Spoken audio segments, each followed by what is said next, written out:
We won! And that means that all is good in the world.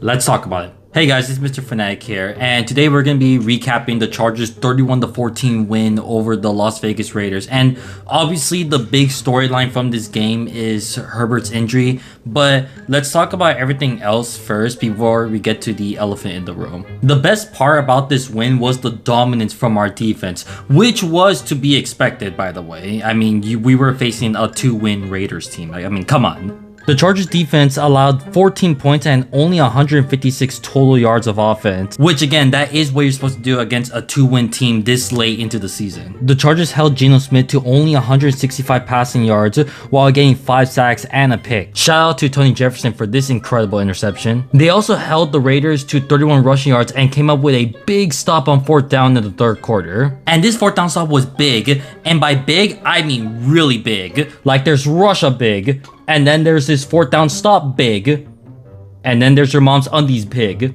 Got him. Overall, this was a great game by the defense who took care of business.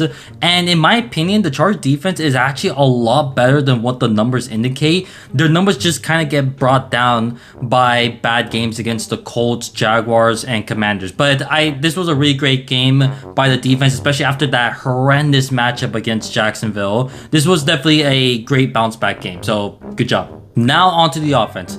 Let's start off with the good.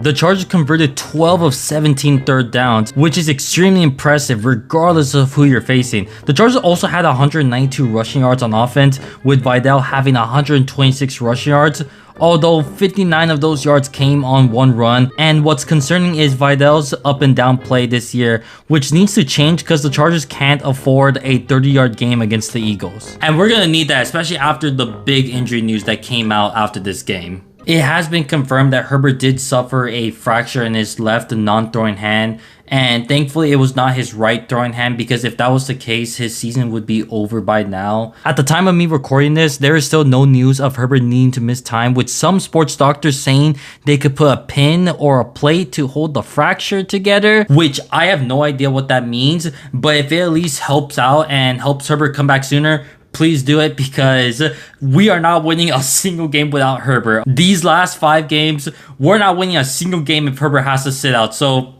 please, whatever that means, just do it. Whatever that means, I have no clue. What's weird about the Chargers is even though the season has felt very tough for them, you can possibly argue that these first 12 games were actually the easy part of their schedule. Now we're going to come into the hard part of their schedule. And there is a scenario where the Chargers could actually realistically lose all 5 games to miss the playoffs entirely. The Chargers' next 5 games are against the Eagles, the Chiefs, the Cowboys, the Texans, and the Broncos.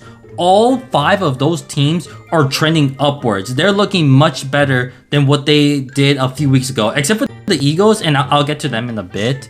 But the other teams are all trending upwards and are looking much better than they did just a few weeks ago. While the Chargers, of course, as you know, their offensive line especially has just been battered and injured, and it just doesn't look good. And by the way, let me just also say they also gave up another 3 sacks, so I mean, that what else is new by this point? If there's any solace for the Chargers going into this game against the Eagles, that is that they are catching the Eagles at the right time, because sometimes a team could be better than you, but you can catch them at the right time. You can catch them at a time when they're on a slump and they're not exactly playing their best football. I think that's what's going on with the Eagles right now. They start off 8-2, but then they blew a 21-point lead against the Cowboys, and then they scored only 15 points against the Bears.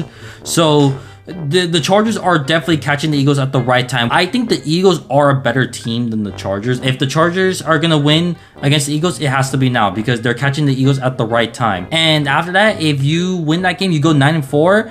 Realistically, you'd need just 2 wins after that to make it to the playoffs, because I think 9 wins, you miss the playoffs. 10 wins, it's 50-50. 11 wins, for sure, you're in the playoffs. So if the Chargers win this game against the Eagles, they just need 2 more wins, and that's it.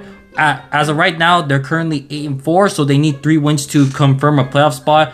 2 wins is 50-50 depending on how the rest of the AFC plays out. One game that is going to be worth watching next weekend is going to be the Chiefs and Texans game. At least in that game, we know that those two AFC teams are going to essentially take each other out, and they might make it easier for the Chargers in their path to the playoffs. But simply put, if the Chargers win at least 3 of the next 5 games, they for sure have a playoff spot. But it's going to be very tough with how bad the offensive line is.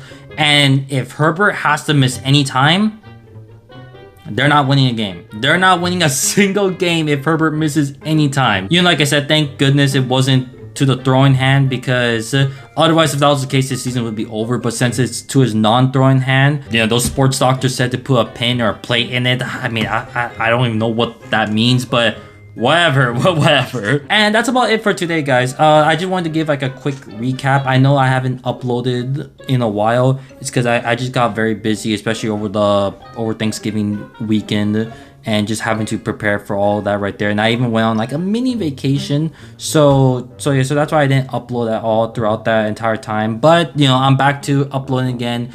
And I know I haven't uploaded anything else but Charger content, but more other content than Charger content is gonna come out. I'm just, like I said, I'm in school and it's finals coming up, so like all that stuff is coming in, and it's kind of taking up a lot of my time. But once that stuff is done, I'll finally start to upload other content that isn't just Chargers football. So yeah, let me know what you guys think, and I'll see you guys next time.